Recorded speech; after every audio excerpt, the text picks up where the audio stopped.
Assalamualaikum warahmatullahi wabarakatuh.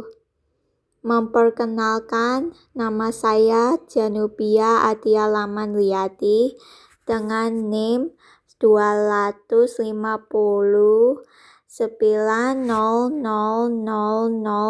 145. Mohon izin Bapak Azmi bahwa saya akan menjelaskan tujuan tugas video ini yang saya membuat akan membeli fakta manfaat tentang menanam di rumah diperboleh menurut perspektif Islam. Sebelum kita di proses bagian menanam, mari kita dulu mempelajari memahami hadits dan ayat-ayat tentang lingkungan. Al-A'raf ayat 56. Artinya, janganlah kamu berbuat kerusakan di bumi setelah diatur dengan baik. Berdoalah kepadanya dengan rasa takut dan penuh harap. Sesungguhnya rahmat Allah sangat dekat dengan orang-orang yang berbuat baik. Makna dari surat Al-A'raf ayat 56 menampaikan bahwa sebagai makhluk manusia tidak boleh merusakkan lingkungan di permukaan bumi karena Allah Subhanahu wa Ta'ala menciptakan bumi dengan aturan yang baik, maka berdoa dengan rasa takut karena tidak ada yang tahu selain Allah sendiri tahu kapan bencana alam terjadi. Berdoa dengan penuh harapan karena Al-A'raf ayat 58.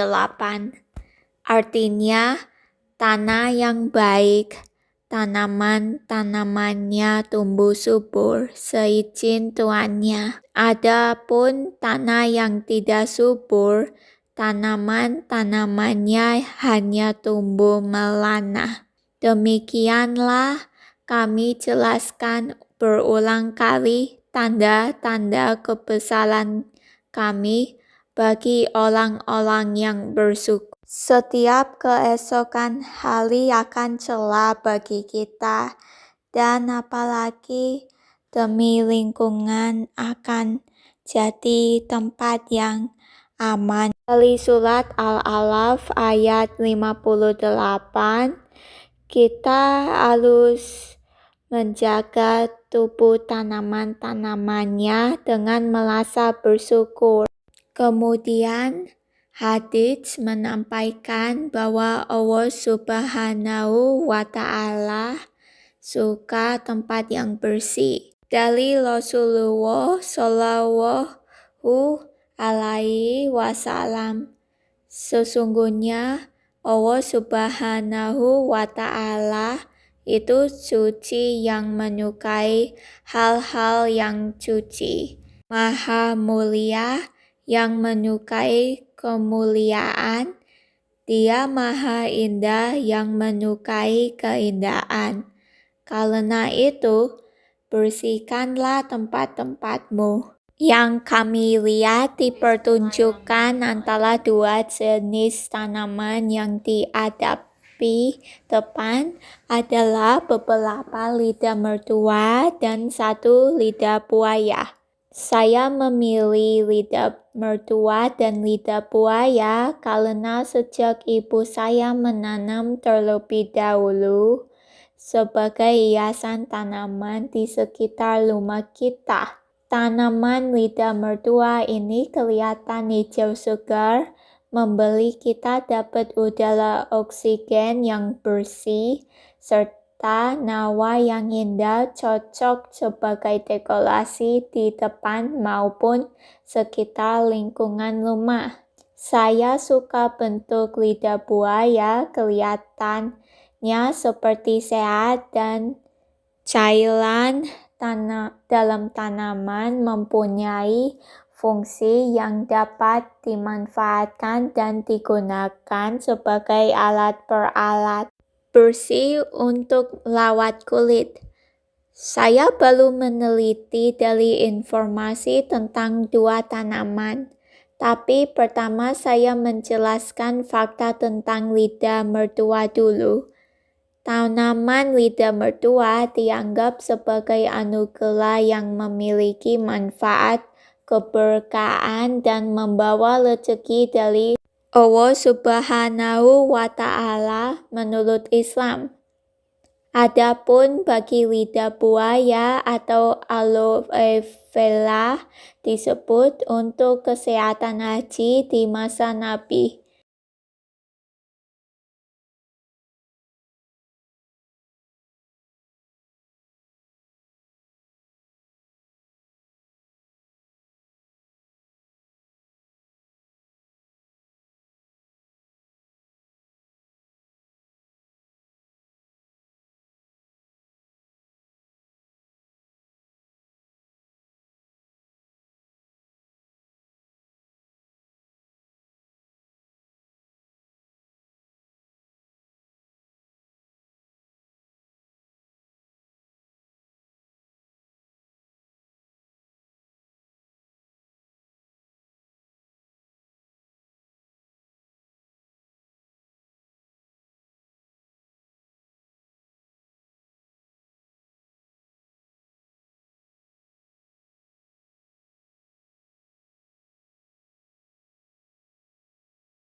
Dari yang saya dapat wawasan, menurut saya percaya dengan fakta tentang lidah mertua membeli sesuatu rezeki yang kita dapat keberuntungan.